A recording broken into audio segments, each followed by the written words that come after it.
Hello friends, welcome to Jayam life. எல்லாரும் எப்படி இருக்கீங்க?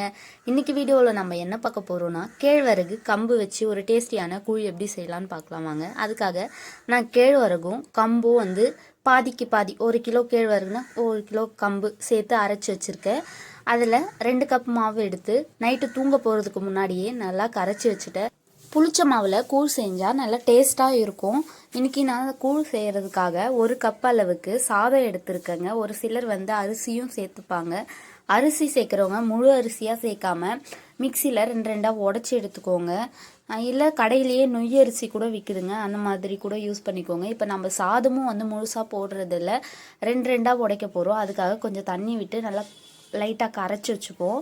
கரைச்சி வச்சுட்டு இந்த மாதிரி உடஞ்சிருக்கணும் பாருங்கள், அப்போ தான் கூழுக்கு நல்லாயிருக்கும். நான் இன்றைக்கி மண் சட்டியில் தான் கூழ் செய்ய போகிறேன். இது நாங்கள் ரெகுலராக கூழ் செய்கிற மண்பானை தாங்க. உங்கள் வீட்டில் மண் சட்டி இருந்தால் அதில் செய்யுங்க, இல்லைனா சில்வர் பாத்திரத்தில் கூட நீங்கள் கூழ் செஞ்சுக்கலாம். அதுக்காக தேவையான அளவு தண்ணீர் ஊற்றி மூடி போட்டு மூடி வச்சிடலாம். ஓரளவுக்கு கொதி வந்தவுடனே நம்ம கரைச்சி வச்சுருக்கோம் இல்லைங்களா, அந்த சாதத்தை ஊற்றணும். நான் என்ன பண்ணேன்னா கொஞ்சம் மருந்து விட்டுட்டேன், அதனால் தண்ணி ரொம்பவே கொதிச்சிடுச்சு. இந்த அளவுக்கு கொதிக்கணும்னு அவசியம் இல்லை. இப்போ நம்ம அந்த சாதத்தை சேர்த்துக்கலாம். இப்போ எல்லா சாதத்தையும் இதோடு சேர்த்தாச்சு. ஒரு மூடி போட்டு மூடி விட்டுருங்க. அதாவது நீங்கள் அரிசி சேர்த்துருந்தீங்கன்னா அரிசி நல்லா வெந்து வர வரலையும் வெயிட் பண்ணுங்கள். நான் ஆல்ரெடி வெந்த அரிசி தான், அதாவது சாதம் சேர்த்துருக்கிறதால ரொம்ப நேரம் கொதிக்கணும்னு அவசியம் இல்லை. இப்போ பாருங்கள், இந்த அளவுக்கு லைட்டாக கொதி வந்திருந்தாவே போதும். இப்போ நம்ம கரைச்சி வச்சுருக்கோம் இல்லையா, அந்த மாவு இதோட சேர்த்துக்க போகிறோம். நல்லா கட்டி இல்லாமல் ஒரு வாட்டி நல்லா கரைச்சி விட்டுக்கோங்க, அப்போ தான் நல்லா வரும் கட்டி கட்டியாக இல்லாமல். இது நான் தொழறதுக்காக, அந்த நல்லா அடி பிடிக்காமல் இருக்கிறதுக்காக நான் இதை எடுத்திருக்கேன். இது மத்து காம்பு தான். இதை வச்சு நல்லா அடி பிடிக்காத அளவுக்கு நல்லா தொழுவி விடுங்க. மாவு ஊற்றிட்டே தொழுவிட்டே இருக்கணும்.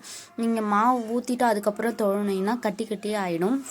இந்த மாதிரி நல்லா கிளறி விட்டுட்டு அடி பிடிக்காத அளவுக்கு கிண்டி விட்டுட்டு ஒரு மூடி போட்டு மூடி விட்டுருங்க. நல்லா கட்டி ஆயிடுச்சு பாருங்கள். மூடி வச்ச பிறகு அடுப்பை நல்லா சிம்மில் வச்சுக்கோங்க. சிம்மில் வச்சுட்டு நல்லா மாவு வேகட்டும். வெந்ததுக்கப்புறம் என்ன பண்ணுங்கள், அந்த மத்து எடுத்துட்டு நீங்கள் நல்லா தட்டு போட்டு மூடி வச்சுடுங்க. பார்க்க இப்போ தண்ணி மாதிரி தான் இருக்கும், ஓரளவுக்கு லைட்டாக தண்ணியாக இருக்கும். ஆனால் ஆறுனதுக்கப்புறம் கூழ் நல்லா ரெடி ஆகிடும், நல்லா கட்டியாக இருக்கும். இப்போ நம்ம அதை கரைச்சி நல்லா நமக்கு எந்த அளவுக்கு கட்டியாக தேவையோ, இல்லை தண்ணியாக ஒரு சிலர் குடிப்பாங்க, அந்த மாதிரியோ நம்ம கூழ் ரெடி பண்ணிக்கலாம். நான் கூழ் ரெடி பண்ணிட்டேன். இப்போ அதுக்கு மாங்காய் வெங்காயம் மேலே தூவி விட்டுருக்கேன். பச்சை மிளகாவை எண்ணெயில் வறுத்து வச்சுருக்கேன். நார்த்தங்காய் ஊறுகாய், மோர் மிளகாய் இருக்குது இல்லைங்களா, அதுவும் எண்ணெயில் வறுத்து வச்சுருக்கேன். இது எல்லாமே கூழுக்கு நல்ல சைட் டிஷ்ஷாக இருக்கும், ரொம்ப டேஸ்ட்டாகவும் இருக்கும்.